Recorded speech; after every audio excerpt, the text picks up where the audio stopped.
Nuo Galvės ežero prieš akis atsiveria medžių žalumos ir vandens mėlynumo apsupty baltuojantis perlas – Užutrakio dvaras. Ryškus, prabangus, didingas ir vienas iš geriausiai išsilaikiusių dvarų Lietuvoje. Pusiasalį tarp Galvės ir Skaisčio ežerų kadaise vadinta Algirdo sala ir priklausiusi totorių didikams XIX amžiuje įsigijo grafas Juozapas Tiškevičius. Dvarą paveldėjęs sūnus, taip pat Juozapas drauge su žmona, Lenkų kunigaikštytė Jadvyga, pačioje XIX–XX amžiaus sandūroje čia pasistatė Užutrakio dvarą, kurį labai mylėjo ir kur augino 4 savo vaikus.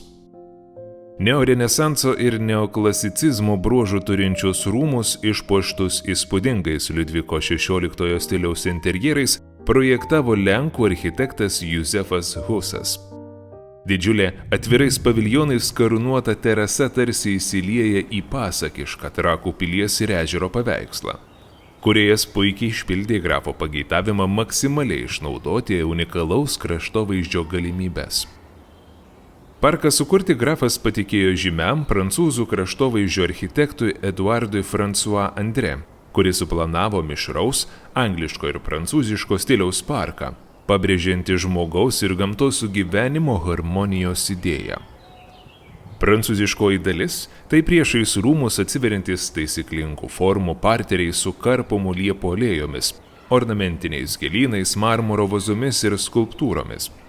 Pasivaikščioti išėję grafai ir jų svečiai grožėdavosi antikinėmis deivėmis ir dievais – Diana, Ariadne, Bakhu ir kitais. Tai tikslios prancūzų skulptoriaus Antuano Kezevo kūrinių eksponuojamų Luvre kopijos. Beveik visos skulptūros po Antrojo pasaulinio karo buvo sunaikintos, tačiau šiandieną jos atkurtos ir vėl grįžta į parką. Angliškojo peizažinio parko dalyje architektas meistriškai išnaudojo gamtos kontrastus. Dirbtinio uolų kompozicijomis pabrėžė jo kalvas ir subtiliai išplėtojo vandens temą, pusiasalį supančių ežerų spindesį, papildydamas daugybę tarpusavį susijungiančių skirtingiausių formų tvenkinių veidrodžiais.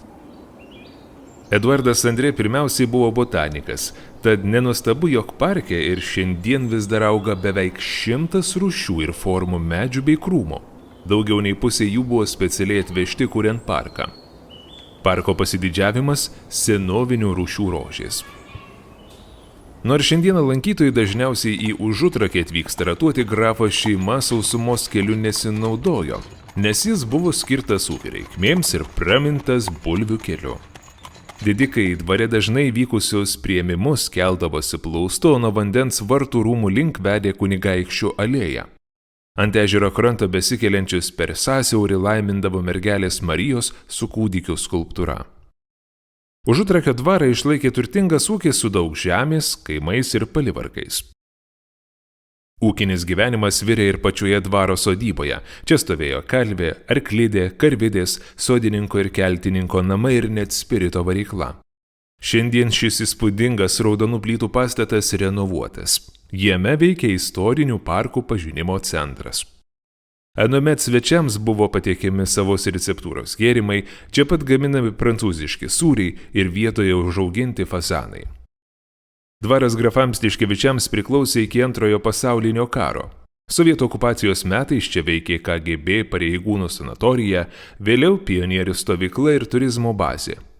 Dvaras smarkiai nukentėjo, buvo suardytas originalus jų planas, užleistas parkas. Šiandien Užutrakio dvaro sodyba restauruota ir atgimusi naujam gyvenimui.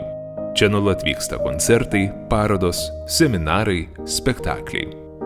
Į Užutrakį ypač mėgsta atvykti fotografuotis jaunavedžiai. Ir išties, prašmatnioje terasoje gėrintis didingais vaizdais nesunku patiems pasijusti grafais ir grafienėmis. Apsilankykite.